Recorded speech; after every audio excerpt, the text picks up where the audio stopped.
The most obvious difference between European and American trucks is that most European highway trucks are cab-overs, where American highway trucks virtually all have a hood of some sort. How can that be? First off, European trucks have to adhere to an overall length limit of 61 feet, which is the total length of the vehicle. They want to maximize cargo space within 61 feet, since that's where the money is generated. As a result, the trailer must be as small as possible to fit the 61 feet, which means the truck must be as small as possible. Thus, the design of the cab-over. In America, trucks are not governed in such a manner. For legal length measurements, only trailers are measured under American law. In some states, such as California, trailers can go 60 feet, and in others, the maximum is 53 feet. Further, it is possible to pull multiple trailer setups all across Canada in a variety of configurations. Therefore, if American trucks have no length restriction, then extra hood length doesn't make any difference in their legal status. And in Europe, it's pretty significant to be within 61 feet. The second question you have to ask yourself when dealing with Europe is, why are they limited to 61 feet? The reason for this difference lies in the fact that the North American road system is much different from theirs. But why is this so? There are typically 2 lanes of traffic on European roads, and they are considerably windier than American roads. It's not nearly as big, open, and spacious as an expansive highway as the American interstate system, because the road system is older and has been around a lot longer.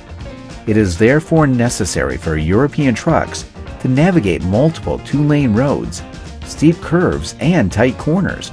Because their trailers are so long, they have to be able to maneuver their trucks as easily as possible to maximize their trailer length. Due to their increased maneuverability, European trucks are cab-overs, with the axle located right beneath the truck and the engine beneath the cab. Moreover, it makes cab-overs have tight turning radiuses, and some of their trucks are still equipped with tag axles. Then, many of them only have 1 axle on the back, if they have 2 axles at all on the back. In the case of a 2-axle setup, it's a tag axle, and when you lift a tag axle and remove the air, the axle picks up, allowing the tractor to pivot even tighter. The European trucks need to be extremely maneuverable, as opposed to the trucks that operate here in North America, because we no longer use tag axles here in America, but that's because we've gotten away from them for some reason. As a result of these different road systems, American trucks have different speed limits than European trucks due to their different road systems. While European trucks operate at 55 miles per hour, here in North America, they run at 75 miles per hour or 80 miles per hour, depending on where you live. Thus, if the truck is traveling 55 miles per hour, its speed is an important factor, as cab-overs don't have to fight the wind nearly as hard at 55 miles per hour.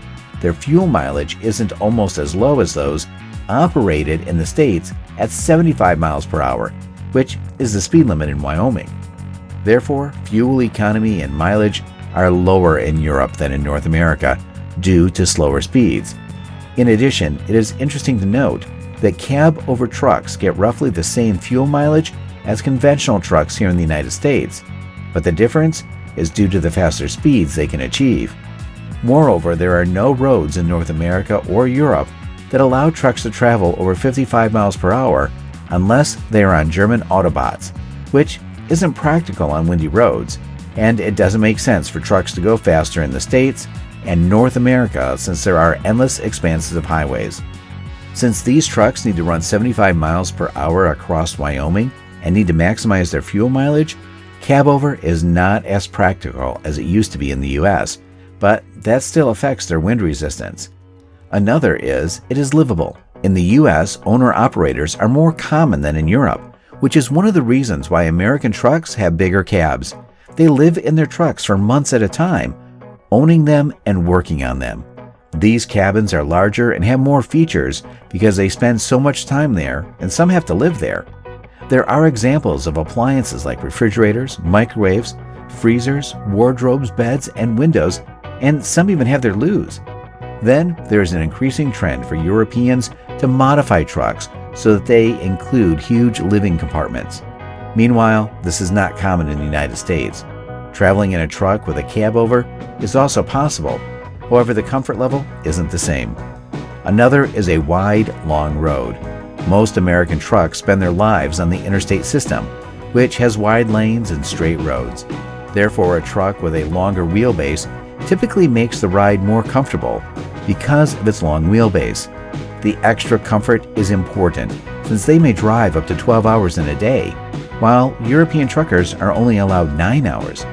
As a result of their lighter weight and shorter wheelbase, European semi-trucks are much easier to maneuver than their American counterparts. Moreover, the compact nature and ease of use make them perfect for narrow roads in Europe, where traffic is heavy and urban environments are dense. Moreover, the cab over has a better overview and fewer blind spots, which increases safety significantly, as the American trucks have larger bonnets and aprons, which make it difficult for drivers to see clearly. Strict regulations are another thing to consider. As a result of stricter regulations in Europe, trucks differ from those in the US. Semi-trucks in Europe are limited to only 18.75 meters in length, or about 61 feet. Due to these restrictions, European trucks must be as short as possible to be able to tow more cargo in some countries, but that is the rule for the most part because of these restrictions. In the case of American cabs, which can reach 20 feet in length, there are only 40 feet of cargo space left. Hence, to maximize cargo space, the cabs and trucks have to be as short as possible. Similar standards in the US have been revoked since 1986, and trucks can now be much longer. When cab-over trucks first became popular in the US, they were quite popular, but without strict limitations, conventional design trucks prevailed because of their roominess and convenience. Another is speed and aerodynamics. In Europe, semi-truck speed is restricted to 90 kilometers per hour, which is a big difference from American semi-trucks. Nevertheless, trucks are sometimes permitted to reach 129 or even 137 kilometers per hour in some U.S. places. On long straight roads with high speeds, long-nosed trucks with better aerodynamics and longer wheelbases have clear advantages thanks to their long wheelbases and longer aerodynamics. So, what can you say about it? Let us know in the comments below.